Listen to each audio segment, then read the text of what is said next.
ఆంధ్రప్రదేశ్ ముఖ్యమంత్రి చంద్రబాబు నాయుడు సంతానం విషయంలో చేసినటువంటి వ్యాఖ్యలపై దుమారం రేగుతుంది. ముఖ్యంగా ఇద్దరు కంటే ఎక్కువ పిల్లలు ఉన్న కుటుంబానికి 25,000 నగదు పారితోషికం ఇస్తానంటూ ఆయన చేసినటువంటి ప్రకటనపై భిన్నాభిప్రాయాలు వ్యక్తమవుతున్నాయి. ఈ వివరాలపై మనతో మాట్లాడేందుకు ప్రముఖ విశ్లేషకులు రాజేశ్వర రెడ్డి గారు ఉన్నారు. సార్ నమస్తే.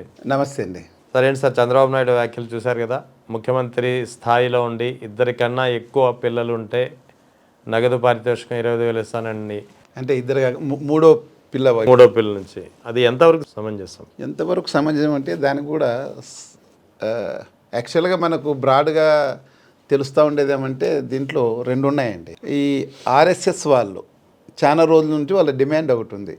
అంటే అదర్ కమ్యూనిటీసు లిమిట్ లేకుండా పిల్లలు కానీ వాళ్ళ జనాభా పెరుగుతూ ఉంది, హిందువులు సరిగ్గా కనడం లేదు, డిక్లైన్ అవుతుంది వాళ్ళ జనాభా నిష్పత్తి ఉంటుంది. ఒక ఇండియా జనాభాలు చూసుకుంటే భారతదేశ జనాభాలో హిందువులు ఎంత మిగతా కమ్యూనిటీ ఎంత అనేది ఆ డిఫరెన్స్ వస్తుంది అనేది ఒకటి ఉంది వాళ్ళ వైపు నుంచి వాదన. రెండో వాదన ఏముందంటే నార్త్ ఇండియాలో ఫ్యామిలీ ప్లానింగ్ అనేది సరిగ్గా అబ్జర్వ్ చేయలే. వేరే సౌత్ ఇండియాలో మన ఆంధ్రప్రదేశ్ కానీ కర్ణాటక కానీ తమిళనాడు కానీ కేరళ కానీ కొంచెం ఎడ్యుకేషన్ బాగుండడం వలన నార్త్ ఇండియా కన్నా ఇక్కడ ఒక లాన్ ఎన్ఫోర్స్మెంట్ కూడా బాగుండడం వలన ఎడ్యుకేట్ చేయడం వలన ఇక్కడ చాలా తక్కువైంది. మన బర్త్ రేటు తక్కువంది. ఎందుకు కారణం ఏమంటే ఈ 1970s 80s ఆ ప్రాంతంలో ఫస్ట్ ఇద్దరుగా లేక ముగ్గురు పిల్లలు చాలన్నారు. అప్పటికి మా ఊర్లో 5 మంది 6 మంది 7 మంది కంటుంటే మేము మా అమ్మకు మేము 7 మంది, మేము 5 మంది బతుకున్నాము, ముగ్గురు 8 మంది కనండి మా అమ్మ. తర్వాత ఆమెకు ట్యూబర్క్లోసిస్ ఏదో ప్రాబ్లం వస్తే హాస్పిటల్లో డాక్టర్లు కౌన్సిల్ చేసి ట్యూబెక్టమీ చేశారు ఆ కాలంలో, అంటే లాస్ట్ 45 years ఆ ప్రాంతంలో. తర్వాత ఇద్దరు లేక ముగ్గురు రావాలని ఆ టైంలో వచ్చింది. తర్వాత నడిచింది అది తర్వాత ఒకరు కాకుంటే ఇద్దరు ముద్దు అని అంతవరకే ఇలా ఇటు వరకు కన్ఫర్మ్ అయింది. అట్లా ఎడ్యుకేట్ చేయగలిగినారు ఆ కాలంలో. మన సౌత్ ఇండియాలో బాగా దానికి అట్రాక్ట్ అయ్యారు, ఆ విధంగా ఫాలో అయ్యారు. మా ఊర్లో 80s మేము చదువుకున్నప్పుడు కృష్ణవేణమ్మ అని ఏఎన్ఎం ఉండే, ఇప్పటికే నాకు బాగా గుర్తు. వీరారెడ్డి అని దంపతులు వాళ్ళు వచ్చారు, ఏఎన్ఎం మా ఊర్లోనే కాపురం పెట్టారు. పిహెచ్సి అని హెడ్ క్వార్టర్, కానీ బిల్డింగ్ కూడా లేదు పిహెచ్సికి అప్పుడు. ఆమె పోయేంత లోపల ఎవరు ఏ ఒక్కరు కూడా ఇద్దరు పిల్లల కన్నా ఎక్కువ కనలేదండి. అంత ఇన్ఫ్లుయెన్స్ చేసింది ఆమె. అర్థమైంది అంటే అంత బాగా అన్నీ ముఖ్యంగా అగ్రవర్ణాలలో ముఖ్యంగా బాగా భూస్వాములంతా ఇద్దరికన్నా ఎవరిని ఎక్కువ కనలేదు. అందరినీ బ్రెయిన్ వాష్ చేసి అట్లా కాబట్టి గ్రాడ్యువల్గా సౌత్ ఇండియాలో మన ఏరియాలోన ఫ్యామిలీ ప్లానింగ్ బాగా ఫాలో అయ్యారు. అందువలన తగ్గింది. ఎందుకు మన చంద్రబాబు నాయుడు కూడా ఒక్కరినే కన్నారు కదా, ఆయనకు ఒక్కరే, లోకేష్ ఒక్కరే, మళ్ళీ ఆడపిల్ల కోసం కూడా ప్రయత్నం చేయలేదు. వాళ్ళ మదర్కు చంద్రబాబు నాయుడు ఆయన ఉన్నాడు, తమ్ముడు ఉన్నాడు, సిస్టర్స్ అంతా ఉన్నారు కదా. మాకన్నా ఆయన ఒక 10 years పెద్ద. 74 ఆయనకు, మాకు 64 years. మేము ముగ్గురిని కన్నాం, ఆయన ఒక్కరికే కన్నారు. ఆయన టైంలోన ఇద్దరు కానీ ఇద్దరు లేక ముగ్గురు చాలనే టైంలో ఆయన ఒక్కరినే కన్నారు. వాళ్ళ మామగారేమో 13-14 మందిని కన్నారు. ఎన్టీఆర్ గౌరవ దివంగత ఎన్టీ రామారావు గారు. అదే అన్నాను, ఈయనేమో చంద్రబాబు నాయుడు అలా చెప్తారు, కానీ ఇప్పుడు మాత్రం ఇద్దరికి అలా అవేర్నెస్ అలా ఉండి ఆపేశారు. అప్పుడు దానికి ఇదైపోయింది.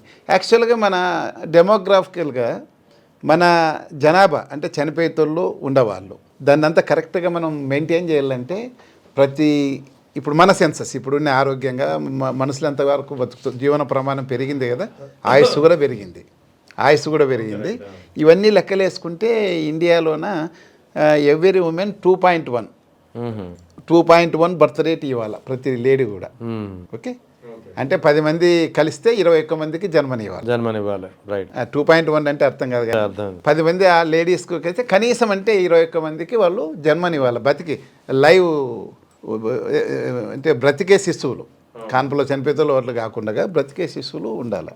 ఇప్పుడు మన ఆంధ్రప్రదేశ్లో ఇప్పుడు ఎంత ఉంది తెలుసా? 1992లో ఇండియాలో ఓవరాల్గా చూస్తే 3.4 ఉండింది. 2.1 కాదు, 3.4 ఉండింది. ఆ టైంలో మనకు వచ్చేసి 2.6 ఉండింది. అంటే అవేర్నెస్ ఎక్కువ అవేర్నెస్ నార్త్ ఇండియాకు మిగతా అంటే అంత కలిపితే మొత్తం ఇండియా మొత్తం కలిపితే 3.4. ఓకే, మొత్తం నార్త్ ఇండియా తీసుకున్నారనుకోండి ఏ 4 అట్లా ఉండింటుంది.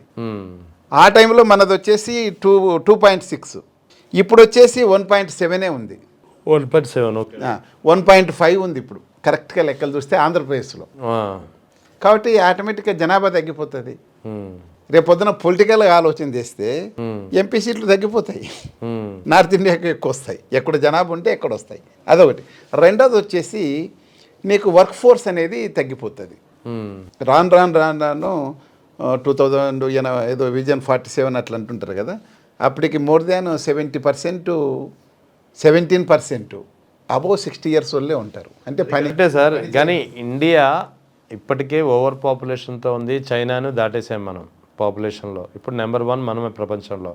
సో ఈ నేపథ్యంలో బర్త్ కంట్రోల్ మీద ఇండియన్ గవర్నమెంట్ పదే స్ట్రెస్ చేస్తున్నటువంటి పరిస్థితి. అటువంటప్పుడు అంటే ఓ పక్క కేంద్ర ప్రభుత్వం నుంచి బర్త్ కంట్రోల్ విషయంలో ఒక కఠినంగా ఒక స్ట్రెస్ అనేది కనిపిస్తున్నప్పుడు ముఖ్యమంత్రి స్థాయిలో ఈ వ్యాఖ్యలు ఎలా చేస్తారు? నేను ఈ మధ్య కాలంలో సెంట్రల్ గవర్నమెంట్ స్ట్రెస్ చేస్తుంది అన్నాను. ఈ కొత్తగా వాళ్ళకు మన పక్కనున్న చైనా కానీ, జపాన్ కానీ, కొరియా కానీ ఇవన్నీ బర్త్ కంట్రోల్ చేస్తే ఎప్పుడు 50 years బ్యాక్ నుంచి వాళ్ళు కంట్రోల్ చేయాలని చేస్తున్నారు. మన చైనా జనాభా 100 ఉన్నప్పుడు మనని 60-65 ఉండే కోటి. అప్పుడు వాళ్ళు ఒకటి లేకుండా ఉంటే అసలే లేదని, ఒకరికన్నా ఎక్కువ కనకూడదని ఒక రూల్ పెట్టారు వాళ్ళు, కమ్యూనిస్ట్ పార్టీ. దానివల్ల ఏమైంది, వాళ్ళకి ఇప్పుడంతా ఏజ్డ్ పీపులే ఉన్నారు. ఏజ్డ్ పీపుల్ ఉన్నారు, వర్క్ ఫోర్స్ లేదు. ఇప్పుడు వర్క్ ఫోర్స్ అనేది లేదంటే యూత్ లేదు. మనకి ఇండియాలో విపరీతంగా ఉంది ఇప్పుడు. అవును, యూత్ ఫోర్స్ ఎక్కువ, యూత్ ఫోర్స్ ఎక్కువ ఉంది. కానీ వాళ్ళనేం ఉపయోగించుకోవడంలే, ఫ్రీ బిల్ ఇచ్చేసి ఎవరిని పని చేయించడంలే. ముఖ్యంగా మన ఆంధ్రప్రదేశ్లో, మరి తెలంగాణలో కూడా అంతే దాదాపు అట్లే ఉంది. ఎవడు పని చేయడంలే. ఆవులు పాలు పితకాలంటే కూడా బీహార్ నుంచి తీసుకొచ్చి జంటలు పెట్టుకొని చేస్తున్నారు, డైరీ పెట్టుకున్న వాళ్ళు కూడా. మీకు ఏ హోటల్లో పోయినా కానీ, రెస్టారెంట్లో అస్సాం నుంచో లేకపోతే ఎక్కడి నుంచో వచ్చి, ఒరిస్సా నుంచో వచ్చి ఆ తెల్లతోళ్ళు ఉన్న పిల్లలు వచ్చి పని చేస్తున్నారు. అసలు మన వాళ్ళు ఏం పని చేయడం వల్ల ఓన్లీ ఫ్రీబీస్ మీద ఆధారపడి బతుకుతున్నారు. ఇంకా ఎందుకు ఈ వర్క్ ఫోర్స్? ఇంకా ఎంత యూత్ ఉంటే ఏం చేస్తావు? అలా ఉంది, అలా ఉంది అని చెప్తున్నాను నేను. అంతేగాని వాళ్ళు సెంట్రల్ గవర్నమెంట్ ఏదైనా కాదు. ఇది ఏ ఉద్దేశంతో చేశాడే కానీ చేశాడు చంద్రబాబు నాయుడు. కానీ చంద్రబాబు నాయుడు కాకుండా ఇంకెవరన్నా పిల్లలు ఎక్కువ మంది కన్నోళ్ళతో తెప్పించింటే బాగుండు. విమర్శకులు ఎట్లుంటుందంటే, ఆయన సైంటిఫిక్గా చెప్పినా కానీ, నువ్వేమో ఒకరిని కన్నావు, నీ కొడుకు కూడా ఒకరినే కన్నారు, నువ్వేంది మాకు చెప్తున్నావు, నువ్వు ఉత్త ఒక 25,000 అంటే జనాల డిస్కషన్, ఉత్త 25,000 ఇస్తే ఏంటికి వస్తాయి? కాన్పులో హాస్పిటల్ బిల్లులో సగానికి కూడా కాదు. ఇప్పుడు కార్పొరేట్ హాస్పిటల్లో కాన్పు దేనికపోతే 1,00,000-1,50,000 బిల్లు వేసి పంపిస్తున్నారు. ఏంటికి పనికి వస్తుంది ఇది కదా? ప్రతి ఒక్కరు చిన్న తాలూకా హెడ్-క్వార్టర్స్లో కూడా కార్పొరేట్ వేరే ప్రైవేట్ హాస్పిటల్లోనే పోయి కాన్పయ్యేకి ఇచ్చగిస్తున్నారు, కానీ గవర్నమెంట్ హాస్పిటల్స్ పోవడంలే.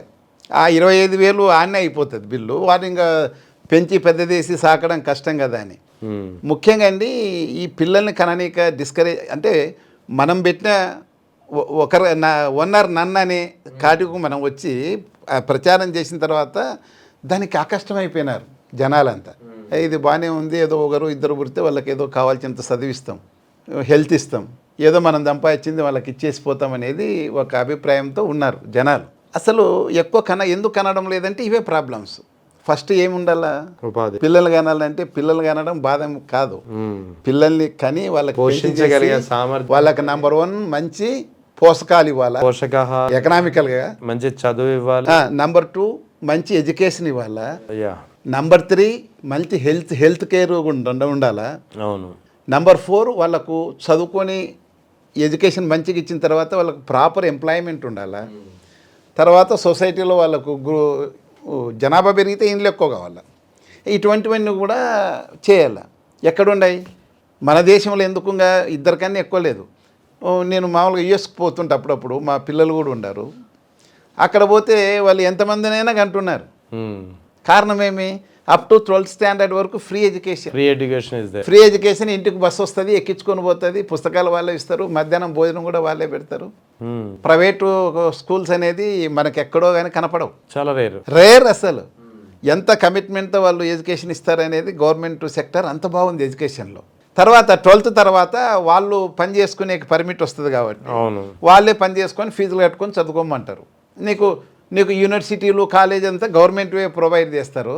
సో అంటే ఎడ్యుకేషన్ అక్కడ పేరెంట్స్కి బర్డెన్ బర్డెన్ కాదు. కాదు. యా, ఎందుకంటే వాళ్ళు ఇచ్చే ట్యాక్స్ని బట్టి ఉంటుంది ఆ ఏరియా స్కూల్ ఫెసిలిటీ. అంతే. వాళ్ళు ట్యాక్స్ కడుతుంటారు కాబట్టి ఆ ట్యాక్స్ని బేస్ చేసుకొని అక్కడ స్కూల్స్ కానీ ట్రాన్స్పోర్ట్ కానీ అన్నీ ఉంటాయి. అంటే వాళ్ళ ట్యాక్స్ కడుతున్నారు అంటే మనకు ట్యాక్స్ కడుతుంటే మనం అడిగే హక్కు కూడా లేదు. మేము ఇంత ట్యాక్స్ కట్టినాం ఏం చేస్తున్నాం మనం అని. నువ్వు అక్కడ ఎంత ట్యాక్స్ పేయింగ్ని బట్టి ఉంటాయి ఫెసిలిటీస్. ఒక్కొక్క సిటీలో రకంగా ఉంటాయి ట్యాక్స్. ఆ ట్యాక్స్ బాగా వస్తుంటే బాగా మంచి ఫెసిలిటీస్ ఇస్తారు. లెక్క ఉంటుంది ఎంత వస్తుంది ఎంత ఖర్చు పెడుతున్నామని. ఇది అట్లా కాదు కదా ఇండియాలో. నెంబర్ 1 అది. నెంబర్ 2 హెల్త్ అనేది అక్కడ ఇన్సూరెన్స్ ప్రతిదీ. ఇక్కడ ఆ సిస్టమ్ లేదు. ఏదో ఆరోగ్యశ్రీ ఉంది, లేకపోతే ప్రైవేటు హాస్పిటల్స్ వాళ్ళ మంచి కావాలంటే. నీకు పాత గవర్నమెంట్ ఏదో చేసిందని మీరేం చేస్తుంది ప్రస్తుత గవర్నమెంటు నాడు నేడు అనే స్కీమ్ కింద స్కూల్స్ని బాగా అభివృద్ధి చేసి ప్రతిదాన్ని ఇంగ్లీష్ మీడియం స్కూల్లో పెట్టి ప్రైవేట్ స్కూల్స్కు పోటీగా పెట్టాడు.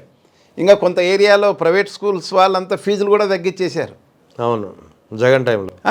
ఆ 5 yearsలో అంటే 2-3 years తర్వాత ఆయన నాడు నేడు కింద తీసి ఇంగ్లీష్ మీడియం పెట్టేసి గట్టిగా ఎన్ఫోర్స్ చేస్తే టీచింగ్ మీద ప్రైవేట్ స్కూల్స్ వాళ్ళు ఫీజులు తగ్గించేశారు. వాళ్ళ స్ట్రెంగ్త్ కూడా పడిపోయింది. కొన్ని స్కూల్స్లో నో వేకెన్సీ అని కూడా బోర్డు పెట్టాల్సి. అవును, హౌస్ఫుల్ కొన్ని. మరి ఇప్పుడు ఈ గవర్నమెంట్ ఏం చేస్తుంది? లేదు. రెండవది వచ్చేసి హెల్త్ సెక్టార్లో దాదాపు 42,000 వేకెన్సీస్ని ఫుల్ టైం అంటే పర్మనెంట్ ఎంప్లాయీస్ని రిక్రూట్ చేశాడు హెల్త్ సెక్టార్లో. పిహెచ్సిలని కానీ హాస్పిటల్స్ కానీ నాడు నేడు స్కీమ్ మీద మొత్తం మోడర్నైజ్ చేశాడు. దానికి తగ్గట్టుగా 17 మెడికల్ కాలేజీలు పెట్టాడు గవర్నమెంట్వి ఎడ్యుకేషన్ ఇవ్వాలని. అంటే నీవు ఇన్ని హాస్పిటల్స్ ఇన్ని పిహెచ్సిలు ఉన్నప్పుడు అంతమంది డాక్టర్స్ని మనం తయారు చేయాలి కదా, అంతే. జనాభా రేషియో పెట్టుకొని దానికోసం 17 మెడికల్ కాలేజీని గవర్నమెంట్ మెడికల్ కాలేజీని ఆయన స్టార్ట్ చేశాడు. దాంట్లో 5 ఆల్రెడీ అడ్మిషన్స్ మొదలైనవి. ఇంకొక 5 ఏమో రెడీగా ఉన్నాయి. వాటికే ప్రైవేటు దాంట్లో కోసం పీపీపీ మెథడ్ కింద పిలిచారు. ఎవరు రాలేదనుకోండి, అది వేరే ఇష్యూ. ఇంకొక 10 కట్టాల, ఇంకా ఒక 7-8 కట్టాల, పునాది దశలు ఉన్నాయి. ఇది కూడా నువ్వు ప్రైవేట్కి ఇచ్చేస్తే ప్రజలకు ఏమి నమ్మకంగా ఉంటుంది? పిల్లల్ని అంటావు, వాళ్ళకి ఎడ్యుకేషను కష్టమే, అవును, హెల్త్ కష్టమే, తర్వాత ఎంప్లాయ్మెంటు నువ్వేం జనరేట్ చేయగలుగుతున్నాం మనం? మన కాడ ఎంప్లాయ్మెంట్ అంటే గవర్నమెంట్ ఎంప్లాయ్మెంట్ కానీ సాఫ్ట్వేర్లు కానీ అవుతారు. నేను 6 లక్షల ఉద్యోగాలు ఇచ్చినాను అని మన చెప్తున్నట్లేదో విన్నా నేను. చంద్రబాబు నాయుడు 6 lakhs ఎక్కడుంటే వచ్చారు? ఎక్కడున్నారు వాళ్ళు? అదే డేటా అడుగుతుంటే చెప్పట్లేదు. అంటే ఏదో ఈ సెక్టార్లు ఉన్నాయి ఆ సెక్టార్లు ఉన్నాయని ఎంఎస్ఎంఈ ఉంటాయి. దాంట్లో నెల్లూరు దగ్గర మనకు తెలిసిన వాళ్ళు చిన్న ఫ్యాక్టరీ పెట్టిన్నారు. దాంట్లో రోజుకి 20 మంది వస్తూ ఉంది. 500 కూలీ. వాళ్ళు కూడా బీహార్ వాళ్ళు, ఆంధ్ర వాళ్ళు కాదు. అవును, అది కూడా ఇందులో ఈ 6 లక్షల్లో అదే రోజు 500 కూలీ. దాంట్లో 6 లక్షలు అంటే అట్లా కాదు కదా. అవును, అది కాదు కదా ఎంప్లాయ్మెంట్ జనరేషన్. నువ్వు అందరినీ పుట్టించి బాగా చదివించి అంత చేసి నువ్వు ఆటోలు నడుపుకుంటా వర్క్షాపుల్లో పని చేసుకునేది కాదు కదా. మనం అట్లా కాదు కదా తయారు. లేకపోతే గంజాయి బ్యాచ్లు చేసి సొసైటీకి భారం అయిపోయి ఏం చేస్తారు? జనాభా ఎక్కువైపోయి వానికి ఏం జరగకపోతే వాడు నేరస్తుడవుతాడు. అదే కదా సార్. ఇప్పుడు మనం వానికి ఎడ్యుకేషన్ కానీ లేకపోతే హెల్త్ కానీ లేకపోతే ఎంప్లాయ్మెంట్ కానీ గ్యారంటీ ఇవ్వగలిగితే నువ్వేం చెప్పాల్సిన పనిలే వాళ్ళకంటారు. ఆ విజన్ నీకు లేదు. నీకు విజనే లేకుండా నువ్వు 25,000 ఇస్తాం కనంటే నీకు 1,500 నెలకి ఇస్తామంటే ఓట్లు ఇస్తారు. కానీ 25,000 ఇస్తామంటే కానీ ఆడవాళ్ళు ఎవరు లేరు ఆంధ్రప్రదేశ్లో. నీకు నెలకు 1,500, నెలకు 18,000, సంవత్సరానికి 18,000 ఇస్తామంటే ఓట్లు వేసేసారు. కానీ ఇప్పుడు 25,000 ఇస్తాం నువ్వు కనమంటే కనరు. ఎందుకంటే వాడినంతా 25 ఏళ్ళు 30 ఏళ్ళు వీళ్ళు పెంచి పెద్దగా తీయాలి కదా. నువ్వు ఏమీ ఏర్పాటు చేసావు? ఎడ్యుకేషన్ గవర్నమెంట్ ఉండేది అంతా ప్రైవేట్ వాళ్ళకు పోవాలని అంత ప్రైవేట్ సెక్టార్ని నువ్వు డెవలప్ చేస్తున్నావు. ఎడ్యుకేషన్లో కూడా గవర్నమెంట్ సెక్టార్ని డిస్కరేజ్ చేస్తున్నావు. ఎడ్యుకేషన్ అనేది మా గవర్నమెంట్ బాధ్యత కాదని అంటున్నావు. అదేవిధంగా మెడికల్ సైడ్ వస్తే నువ్వు గవర్నమెంట్ మెడికల్ కాలేజ్ వస్తున్నాయి రా దేవుడు అంటే వాటిని నేను ప్రైవేటైజ్ చేస్తానంటావు. మన దేశంలో ఎక్కడా చేయడంలే. ఎంప్లాయ్మెంట్ ఏదో ఎంఎస్ఎంఈలో కలుపుకొని 500 రూపాయలు రోజుకి 500 కూలీని కలుపుకొని 6 లక్షల మందికి ఇచ్చినారంటే ఎట్లయితుంది? ఏం గ్యారెంటీ ఉందని వాళ్ళ పుట్టబోయే పిల్లలకు ఏమి గ్యారెంటీ ఉంది? భవిష్యత్తు మీద ఏమి గ్యారెంటీ ఇస్తున్నావు నువ్వు? ముందు ఆ విజన్ ఉన్నాక తర్వాత చెప్పాలా కానీ అవును, నీకు ఆ విజనే లేదు నీకు. అదే కదా. ఇప్పుడు కనీస పోషకాహారము, విద్య, హెల్త్, ఎంప్లాయ్మెంట్ ఈ 4 కీలకమైన అంశాలని పూర్తిగా చేయకుండా కేవలం 25,000 ఇచ్చేస్తాము కనండి అంటే అంత మా ఇంట్లో వచ్చి పని చేయండి అన్నట్లు ఉంటుంది. మా దొడ్లో పశువుల దగ్గర వచ్చి పని చేయడానికి పనికి వస్తారు తప్పిస్తే నువ్వు ఏం పనికి వస్తావు పిల్లలకంటే? ముఖ్యంగా ఇప్పుడు ఆ బీదా బిక్కింగా ఇల్లిటరేట్స్ కంటుండొచ్చు, 2, 3, 4 కంటొచ్చు, కానీ ఈ డబ్బులు ఉన్న వాళ్ళు ఎవరు కనడంలే. నువ్వు ఆ 25,000 ఏమి అట్రాక్ట్ చేస్తాయి అతన్ని? ఒక ఎడ్యుకేటెడ్ పర్సన్ని 25,000 ఏమి అట్రాక్ట్ చేస్తాయి? అది ఏంటి పనికి వస్తాయి? డబ్బున్న వాళ్ళకి, కొంచెం ఎంప్లాయీస్ వాళ్ళకి 25,000 ఏంటి పనికి వస్తాయండి? వాడు మంచి కార్పొరేట్ హాస్పిటల్లో కాన్పైతే 2.5 లక్ష బిల్లు కట్టి తీసుకుపోయేటప్పుడు నువ్వు 25,000 ఇస్తానంటే అది ఏమవుతుంది? అదే కదా. ఇంకోటి, ఇప్పుడు ఈ చంద్రబాబు నాయుడు వ్యాఖ్యలు చేసిన తర్వాత సోషల్ మీడియాలో 1-2 వార్తలు వస్తున్నాయి, అంటే కొంచెం ట్రోలింగ్ అవుతుంది. అందులో ఒక ప్రధానంగా ఉన్నది ఏంటంటే, మీకేమో హెరిటేజ్ రూపంలో కోట్లాది రూపాయల ఆస్తులు ఉన్నటువంటి కంపెనీలు ఉన్నాయి, అటువంటిది మీరు ఒక్కరితో సరిపెట్టారు, ఆ ఒక్కడు కూడా ఒకరితోటి సరిపెట్టాడు, అంటే మీ తర్వాత 2వ తరం కూడా ఒకరితోటి సరిపెట్టారు. మీరేమో చాలని జీతాలు వచ్చే వాళ్ళకి, సరైన ఉపాధి లేని మధ్యతరగతి లేదా లోయర్ దిగువ మధ్యతరగతి కుటుంబాలని 25,000 ఆశ చూపించి 2 కన్నా పిల్లల్ని ఎక్కువ కనమంటున్నారు. ఇది ఎంతవరకు కరెక్ట్ అనేది ఒక గట్టిగా అదే ఇప్పుడు మనం డిస్కస్ చేసింది అదే కదా. ఇప్పుడు ఆయన కాకుండా ఎవరన్నా 5-6 మంది పిల్లలు కన్నా మంత్రివర్యులు ఎవరన్నా ఉంటారు, వాళ్ళతో చెప్పిస్తే సరిపోతుంది. కానీ ఈయన చెప్తేనే ఫస్ట్ వచ్చేది ఇదే ట్రోలింగ్ అవుతాడు. ఎందుకంటే ఆయన గనింది ఒకరిని, ఆయన కొడుకు గనింది ఒకరిని, లక్షల కోట్ల ఆస్తులు. మరి మీరే అట్లా ఉంటే మాదేందా నెలకు 50,000 కూడా లేదు మా జీతము, భార్యాభర్తతో కలిస్తే మేము కనేసి వాళ్ళని ఎవరు చదివిస్తారు? వానికి ఎడ్యుకేషన్. ఎందుకంటే ఒక ఎంబీబీఎస్ సీట్లో గవర్నమెంట్ కాలేజ్ ఉంటే 10,000 అండి ఫీజు. అవును, గవర్నమెంట్ కాలేజీలో కర్నూలు మెడికల్ కాలేజ్ సీట్ ఇస్తే 10,000. 10,000 అంతే. 10,000 కూడా ఉండవు, లోపలే ఉంటుంది. 10,000 అండి మా కొడుకు. పక్కన ఎక్కడన్నా వస్తే ఈ మధ్య నాకు తెలియదు కానీ ఒక 10 years బ్యాక్, ఒక 8-7 years back 11 lakhs per year B category. అవును, బి కేటగిరీకి అంటే 5 సంవత్సరాలకు ఎంత అవుతుంది? 55 లక్షలు అవుతుండే అప్పుడు. అవును, ఈయన జీతం అంతా, ఈయన మొత్తం అంతా కలిస్తే కూడా 55 లక్షలు కాదు, ఈయన మొత్తం సర్వీస్ అంతా కలిస్తే జీతంది. మరి అసలు బ్యాంకులు కూడా ఎట్లా ఇస్తాయి అంటే కనీసం మిడిల్ క్లాస్ ఎంప్లాయీ కూడా చదివించలేడు కదా, డబ్బు ఉన్నోడు రావాలా, వాడికే చదువు. మా బీదా బిక్కికి అసలు అనేది అవకాశం లేకుండా అవుతుంది. నీకు అంత విజన్ ఉంటే గవర్నమెంట్ సెక్టార్లు అన్నీ ఏర్పాటు చేసి అన్నీ ఫ్రీ అని చెప్పు. అవును, ఎడ్యుకేషన్ ఫ్రీ. నువ్వు ఫీజు రియంబర్స్మెంట్ ఇచ్చాడు, అది ఎవరు పెట్టింది? మన స్వర్గీయ వైఎస్ రాజశేఖర రెడ్డి పెట్టాడు. ఆయన అందరు అంటుంటారు మన పూలే, బీసీలకు పూలే. అవును, ఆయన బ్యాక్వర్డ్ కమ్యూనిటీస్కి ఆరాధ్య దైవం. వాళ్ళ ఉన్నతి కోసం ఆయన భార్య చాలా కష్టపడి. అవును, నేను అభినవ పూలే అంటే ఈయనే అంట, వైఎస్ రాజశేఖర రెడ్డి. ఫీజు రియంబర్స్మెంట్ పెట్టి ఈ అందని విద్య మాదిరి ఉండే ఏది బీటెక్లు. అవును, ఇంజనీరింగ్ అయితే అప్పట్లో అందని విద్య. ఇంజనీరింగ్ కాలేజీలు 4-5 ఉండే, జేఎన్టీయూ చాలా రేర్గా తక్కువ. జేఎన్టీయూ 4-5 మొత్తం కలిసిన 10 కూడా లేవు ఆయన ఉన్నప్పుడు. తర్వాత అన్ని ప్రైవేట్ ఇంజనీరింగ్ కాలేజీలే. అవును, దానికి ఎంట్రీ కావాలంటే ఉండి డబ్బులు ఉన్న వాళ్ళకే దొరుకుతూ ఉండే టెక్నికల్ సైడ్ చదవాలంటే. కానీ ఆయన వచ్చినాక ఫీజు రియంబర్స్మెంట్ పెట్టిన తర్వాత ఎంతమంది చదివారు? బీదా బిక్కి బీసీలు అందరూ కూడా అప్పుడే వాళ్ళ పిల్లలు కూడా యుఎస్ పోవడము నేను గమనించింది. దాన్ని బేస్ చేసుకుని ఇంజనీరింగ్ కాలేజీలు కూడా పెరిగాయి. కాలేజీలు పెరిగాయి, ఎడ్యుకేషన్ పెరిగింది. ఈ మామూలుగా బీదా బిక్కి కూడా అంటే బిలో మిడిల్ క్లాస్ వాళ్ళు కూడా బీటెక్లు చదివించి పిల్లోళ్ళని అమెరికాను సాఫ్ట్వేర్ కంపెనీలో ఈ హైటెక్ సిటీలో మన చుట్టూ అంతా చేరగలిగినారు. ఎవరినన్నా అడిగితే ఏమంటే సాఫ్ట్వేర్ ఇంజనీర్ సార్ మా వాడు హైదరాబాద్లో ఉన్నాడు. ఎంత సంతోషం. దానికి అందుకే నేను వైఎస్ రాజశేఖరుడిని అభినవ పూలే అని చెప్తాను నేను ఎప్పుడు కూడా. ఎందుకంటే నేను police training school vice principal ఉన్నప్పుడు 238 మందికి టెక్నికల్ ఇది మన కమ్యూనికేషన్స్ పీసీలు అని టెక్నికల్ సైడ్ వాళ్ళు ఆ మోర్ లాంగ్వేజ్ ఇప్పుడు లేదు, మోర్స్ లాంగ్వేజ్ లేదు, టెక్నికల్ సైడు ట్రైనింగ్ ఇచ్చాం. అప్పుడు నేను 70 మంది అమ్మాయిలు ఉన్నారు, మిగతా వాళ్ళంతా బాయ్స్. నేను జనరల్గా అందరిని అడుగుతూ ఉంటాను, మీరు ఎలా చదువుకున్నారు ఏం కథ అంటే చాలామంది రిచ్ పుల్లర్స్ పిల్లలు కూడా ఉన్నారు, డైలీ లేబరు ఊర్లో వ్యవసాయ కూలీల పిల్లలు కూడా ఉన్నారు. ఎలా చదివారంటే మేమంతా ఫీజు రీయింబర్స్మెంట్ చెప్పేవారు. ఎందుకంటే నేను టెక్నికల్ ఎడ్యుకేషన్ ఇంటర్మీడియట్లో ఇది ఎంపీసీ ఉండాలా లేకపోతే బీటెక్ ఉండాలి. అవును, ఎంపీసీ వాళ్ళు ఎవరు లేరు, అందరూ కూడా బీటెక్ పిల్లలే వచ్చారు, ఎంపీసీ దగ్గర ఎవరు ఆగలే. అందరూ బీటెక్లు చేశారు, ఈసీఈ చేసి వచ్చారు.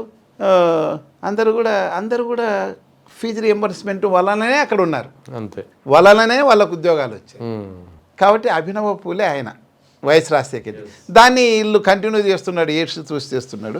ఇప్పుడు ఇతని మీద ఆరోపణ ఏముంది గవర్నమెంట్ మీద, 8 క్వార్టర్స్ ఫీజు రియంబర్స్మెంట్ బకాయిలు ఉన్నాయి, వాళ్ళు ఏమో కాలేజీలు కూడా అల్టిమేటం ఏదో ఇచ్చాయి. అంతే కదా, ఇప్పుడు వాళ్ళకు కాలేజీల్లోకి అందరు ఫీజులు అందరూ కూడా ఫీజు రియంబర్స్. అవును, మళ్ళీ అతను జీతాలు ఎట్లా ఇస్తాడు, ఎలా రన్ చేస్తాడు, ఆటోమేటిక్గా స్టాండర్డ్ పడిపోతుంది. కాబట్టి ఇన్ని ప్రాబ్లమ్స్ పెట్టుకొని మన వైపు నుంచి వాళ్ళకు ప్రాపర్గా ఎడ్యుకేషన్ సిస్టాన్ని నాశనం చేసి ప్రైవేట్ వైపు పంపిస్తున్నావు. ఓన్లీ డబ్బులున్న వాళ్ళు మాత్రమే చదువుకోవాలా, బీదాబీకి పిల్లలు ఇంగ్లీష్ మీడియమే లేకుండా చేసేస్తున్నావు వాళ్ళకి ఆశలు. జగన్మోహన్ రెడ్డి చేసినాడని నువ్వు ఇది చేస్తున్నావు. తర్వాత మెడికల్ సైడ్ అది కూడా ఎడ్యుకేషన్ వైపు కూడా మెడికల్ కాలేజీలు పోయినాయంటే ఎడ్యుకేషన్ బీదాబీకి అవకాశం లేనట్లే కదా, డబ్బు లేనివాడు ఏం చదివిస్తాడు. అదేవిధంగా హెల్త్ సెక్టర్ అంతా ప్రైవేట్ చేస్తున్నావు కదా నువ్వు, పిల్లల ఆరోగ్య పద్ధతి ఎక్కడుంది వాళ్ళకి. ఇన్ని ప్రాబ్లమ్స్ పెట్టుకొని మీరు ప్రతిదీ ప్రైవేటైజ్ చేసుకుంటా గవర్నమెంట్ సెక్టర్లో ఏది లేకుండా చేసి నువ్వు పిల్లలు అనేస్తాం 25,000 ఇస్తామంటే ఏంటి పనికి వస్తాయండి 25,000. నేను చెప్పేదేమంటే విజన్ ఉన్నవాడు జగన్మోహన్ రెడ్డి అంట, కొంచెం దూరం ఆలోచన చేసి ప్రతి ఒక్కరు పిల్లలు స్కూల్కి పోవాలనే అమ్మ ఒడి అనేది ఏదో స్కీమ్, ఇప్పుడు తల్లికి వందనం, అమ్మ ఒడి అనే స్కీమ్ని ఎక్కడ మన దేశంలో ఎక్కడ లేదు, ఎక్కడ ఫస్ట్ టైం ఆయన ముందే ఎలక్షన్ కన్నా ముందే చెప్పారు, మీరు పిల్లల్ని పంపిస్తే మీరు పిల్లల్ని స్కూల్కి పంపిస్తే మీకు 15,000 ఇస్తానని చెప్పాడు అమ్మ ఒడి స్కీమ్ కింద. అది ఎవరు మరి ఇంతమంది ఇన్ని స్టేట్లు ఉన్నారు, ప్రధానమంత్రి ఎవరు ఆలోచన చేయలేదు కదా. అంటే పిల్లలకి ఎడ్యుకేషన్ ఇస్తే తర్వాత వాళ్ళే డెవలప్ అవుతారనేది ఆయన ఉద్దేశం. దానివల్ల డ్రాప్ అవుట్స్ చాలా వరకు తగ్గిపోయారు కదా, అసలు స్కూల్స్ పట్టలే. అవును, గవర్నమెంట్ స్కూల్స్ అన్నీ ఓవర్ఫ్లో అయిపోయింది. అది విజన్ అంటే. తర్వాత నాడు నేడని అవి శిథిలావస్థలు ఉన్న స్కూళ్ళన్నీ బ్రహ్మాండంగా ప్రైవేట్ స్కూళ్ళకు పోటీగా ఉన్నాయి. మీరు పోయి చూడండి, ఆయన చేసిన స్కూల్స్ అన్నీ కొన్ని వేలుల్లో చేశాడు. దానిలో ఇంగ్లీష్ మీడియం పెట్టాడు. మళ్ళీ అంతా విమర్శ వస్తే టీచర్లు మేము చెప్పలేము అది ఇది అంటే బైలింగ్విక్ పెట్టారు, ఒక సైడ్ తెలుగు ఒక సైడ్ తెలుగు, ఇబ్బంది లేకుండా. టెక్స్ట్ బుక్స్ చూసాను. పిల్లల కమ్యూనికేషన్ స్కిల్స్ పెంచాడు, బాగా పెరిగినాయి. ఎందుకంటే పోటీ ప్రపంచం. ఇప్పుడు నేనున్నాయండి, నేను చిన్నప్పటి నుంచి తెలుగు మీడియం చదువుకున్నా, బీకామ్ కూడా తెలుగు మీడియం చదువుకున్నా, మాకు అవకాశం లేకపోయింది. ఇప్పుడు నాకు ఇంగ్లీష్లో కమ్యూనికేషన్స్ చాలా పూర్గా ఉంటాను. నేను రాయమంటే గ్రంథాలు రాస్తాం, అవును, మంచి ఛార్జ్ షీట్లు రాస్తాము, మంచి ఇన్వెస్టిగేషన్ రాస్తాం, మంచి ఇంగ్లీష్ రాస్తాం. మాట్లాడితే వాజు ఈజు హ్యాజు పట్ట అని వెళ్ళిపోతాయి. మాదాల రంగారావు గారు పాప ఆయన స్టేజ్ మీద చెప్పారు, ఎవరు ఎన్వి రమణ అందరు ఉన్నప్పుడు, అయ్యా బాబు మీరు ఇంగ్లీష్ మీడియం లేకుంటే మేము ఊరు ఆఫీసుల్లో అటెండర్లకు క్లర్కలకే పరిమితం అయిపోయినాము, ఇంగ్లీష్ మీడియం దానివల్ల మా మీద ఆఫీసర్లోకి వస్తున్నారు, మీకు అర్థం కావడం లేదు. ప్రతి ఒక్కరు కూడా ఇంగ్లీష్ మీడియం అనేది ఉండాలి, ఉంటేనే వాళ్ళు. ఇప్పుడు ఆ గవర్నమెంట్ జాబ్ సంగతి ఇచ్చిపెట్టు, ప్రపంచంతో కమ్యూనికేట్ చేయాలంటే ఇంగ్లీష్లో పట్టు ఉండాలి. ఎక్కడ చూసినా ఇంగ్లీషే కదా. నువ్వు సాఫ్ట్వేర్ ఇంజనీర్ వాడు ఏదో అమెరికా నుంచి ఒక ఇంటర్వ్యూ తీసుకుంటే నువ్వు ఆన్లైన్లో చెప్పాలంటే నీకు 4 ముక్కలు రాకుంటే నువ్వేం మాట కదా. ఇప్పుడు మెజారిటీ లాంగ్వేజ్ ఏదైతే దాంట్లో ఫాలో అవ్వాల్సిందే. మాకు తెలుగు పెద్ద అన్యాయం చేస్తున్నట్లా, ఏం అన్యాయం చేస్తున్నాం మేము? అన్యాయం చేసేది పక్కన పెట్టండి, ఏం ఉద్ధరించేసారంటే వీళ్ళేం ఉద్ధరిస్తున్నారు, వీళ్ళ పిల్లలు ఎక్కడ చదివిస్తారు, ఏడ చదివిస్తున్నారు. అన్ని క్వశ్చన్స్ వస్తే కూడా దాని మీద కామ్గా ఉంటారు, చెప్పిందే చెప్పి మన బ్రెయిన్ వాష్ చేయాలని చూస్తారు. తప్పండి. జగన్మోహన్ రెడ్డి చేసింది 100% కరెక్ట్. అందరికీ ఆయనేమి ధనవంతుల పిల్లల్ని దృష్టిలో పెట్టుకొని చేయలేదు, కేవలం మిడిల్ క్లాస్ వాళ్ళ భవిష్యత్తు, వాళ్ళ పిల్లల భవిష్యత్తు గురించి చేశారు. కానీ ప్రజలకు అర్థం కాలేదు. అది నీకు 1500 నెలకి ఇస్తానంటేనే మోసపోయి వేసేసినారేమో అనిపిస్తుంది, లేకపోతే వాళ్ళు చేసిన ప్రచారం కానీ, లేకపోతే ఎంప్లాయీస్ చేసిన ప్రచారం కానీ. లేకపోతే మీ భూమి మీది కాదు, అదేదో లాగేసుకుంటాడని ల్యాండ్ టైటింగ్ యాక్ట్ అర్థం తెలకుండా చాపు కింద నీళ్ళ సడన్గా చేసి 3 రోజుల ముందర పెద్ద పెద్ద అడ్వర్టైజ్మెంట్స్ చేయడం కానీ అవి చేసి జనాలు అర్థం చేసుకోలేకపోయారని ఎడ్యుకేషన్ సిస్టాన్ని కానీ అదంతా. కాబట్టి ఇది మంచిదే పిల్లల్ని కంటే మంచిదే, ఎందుకంటే లాంగ్ రన్లో అంత ముసలిళ్ళు ఉంటారు, వర్క్ ఫోర్స్ ఉండదు. అది ఆయన ఇప్పుడు రియలైజ్ అయ్యి ఉండొచ్చు. ఆ రోజు ఆయనే చెప్తున్నా నేను వద్దని చెప్పాను అప్పుడు, ఇప్పుడు కనమని చెప్తున్నానని. మంచిదే, కానీ చెప్పేకి నీకు విజన్ లేకుండా నీకు అర్హత లేదు చెప్పేకి అని చెప్తాను నేను. రైట్, మీకు అర్హత లేదంటే నువ్వు ముందు ఇవన్నీ నువ్వు ప్రజలకు నమ్మకం కలిగించు. నీకు ఫ్రీ ఎడ్యుకేషన్ ఉంటుంది, నువ్వేం ఎక్కడ డబ్బు కట్టా ఇబ్బంది పడాల్సిన పనిలే, నీ పిల్లలకు మంచి ఆరోగ్యం ఇస్తాను, గవర్నమెంట్ హాస్పిటల్ సెక్టార్స్ ఉంటాయి, గవర్నమెంట్ కాలేజ్ మెడికల్ ఉంటాయి, లేకపోతే గవర్నమెంట్ ఇంజనీరింగ్ కాలేజీలు ఉంటాయి. ఓకే, యాక్చువల్గా ఫీజు రియంబర్స్మెంట్కి వచ్చి ఖర్చు పెడితే మెడికల్ ఇంజనీరింగ్ కాలేజీలు హ్యాపీగా రన్ చేయొచ్చు. అవును, ఓకేనా, గవర్నమెంటే టేక్ ఓవర్ చేసుకొని చేయొచ్చు, అంత వస్తుంది అది. అవును, అంతేనా లేదా? అంతే అంతే. ఇవన్నీ ఉంటాయి కొంచెం అట్లా దురదృష్టితో పట్టేది. కొంచెం ప్రైవేటే కాకుండా వాళ్ళకు నువ్వు అష్యూరెన్స్ ఇవ్వగలిగితే కంటారు, కానీ 25,000 ఇస్తామంటే ఎవరు కనరండి. రైట్. ఇక ఈ మధ్యకాలంలో అంటే పరకాల ప్రభాకర్ రాసినటువంటి ది వైర్ గురించి అందరికీ తెలిసిందే. ఇప్పటికే దీని మీద చాలా చర్చలు జరిగాయి. ఈవీఎంల గురించి 1 నిమిషానికి 4 ఓట్లు ఎలా వేశారు అనేది ఆయన ప్రధానంగా సంధించినటువంటి ప్రశ్న. దీనిపై ఎలక్షన్ కమిషన్ ఎలాగూ సమాధానం చెప్పలేదు, చెప్పాల్సింది వాళ్ళే. ఇక్కడ కూటమి ప్రభుత్వంలో ముఖ్యంగా ఏపీ గురించి ఆయన రాసుకొచ్చారు కాబట్టి ప్రతిదానికి రియాక్ట్ అవుతున్నారు. ఈవీఎంలపై ఇంత చర్చ జరుగుతుంది, వైర్ కథనం అంతలా సంచలనం రేపినా సరే ఇటు తెలుగుదేశం కానీ జనసేన కానీ బీజేపీ కానీ ఏ ఒక్కరూ నోరు మెదపలేదు. అది ఎలా ఉందంటే అండి, నీ పుట్టుకే ప్రశ్నార్థకం అని ఎవడన్నా మాట్లాడితే మండలిని కత్తి తీసుకొని యుద్ధానికి వెళ్తాం కదా. మీరు ఈవీఎంలను గోల్మాల్ చేసిన వచ్చినారని ప్రతిపక్షం వాళ్ళంతా వాళ్ళకు సంబంధించిన వాళ్ళంతా అలిగేట్ చేస్తున్నారు. ఆయన పరకాల ప్రభాకర్ గారు ఏదో స్టాటిస్టిక్స్ ప్రకారం చేస్తున్నారు. ఎలక్షన్ కమిషన్ కూడా వివిప్యాట్స్ని అవి పెట్టింటే సమస్య లేదు, ఎప్పుడైనా ఎంచి చూసిండొచ్చు. వాటిని కూడా వితిన్ 10 daysలో మీరు కాల్ చేయాలా, మీరు ఈ 20 రోజుల వరకు ఎందుకు ఉంటున్నారని ఒక మెమో ఇచ్చేసి వాటిని కాల్పించి అన్నిటినీ ఫార్మాట్ చేశారు సాక్ష్యమే లేకుండా. వీళ్ళు ఏం మాట్లాడడం లేదు. జనరల్గా అండి మనం అంటే ఈ కూటమి నాయకులు అగ్రనేతలని అంతా మనం గమనిస్తే ఏదైనా వాళ్ళ వైపు తప్పు ఉన్నప్పుడు అసలు మాట్లాడారండి. దాన్ని అలా వదిలేస్తారు. అంటే మాటకు మాట అంటే డిస్కషన్ లేకుండా చూస్తారు. దాని మీద డిస్కషన్ ఉన్నప్పుడు వేరే దాని మీద డైవర్ట్ చేస్తారు. అట్లా లడ్డు మీద డైవర్ట్ చేసినట్ల ఇది ఉన్నప్పుడు ఇంకోటి ఏదో ఒకటి ఇష్యూ వస్తుంది. మొత్తానికి ఇష్యూని అయితే డిస్కస్ చేయనియరు. ఎలక్షన్ కమిషన్ది కూడా మరి కోర్టులు కూడా ఎందుకు ఊకున్నాయో నాకు అర్థం కావడం లేదు. వెరీ సింపుల్ అండి, ఈ డెమోక్రసీలో మనల్ని ఎందుకు అందరు గమనిస్తారంటే ఇంత పెద్ద డెమోక్రసీ పీస్ఫుల్గా ఓటింగ్ జరుగుతుంది, పీస్ఫుల్గా అధికార మార్పిడి జరుగుతుంది మన సిస్టంలో. అందుకే అందరూ ఎందుకు ఎలక్షన్ కమిషన్ మీద ఈ ప్రాసెస్ మీద జనాలకు నమ్మకం కాబట్టి గెలిచారు కదా. మరి ఎవరు ఎక్కువ ఓట్లు ఇస్తే వాళ్ళు రావాల పవర్లే. కానీ ఈవెన్ అమెరికాలో కూడా ట్రంప్ లాస్ట్ టైం బైడెన్కి ఇచ్చేకి చాలా ఇబ్బంది పెట్టారే, మోసం జరిగింది, అది జరిగింది, అది జరిగిందని. కానీ మన దేశంలో ఎప్పుడు అట్లాంటివి జరగలే.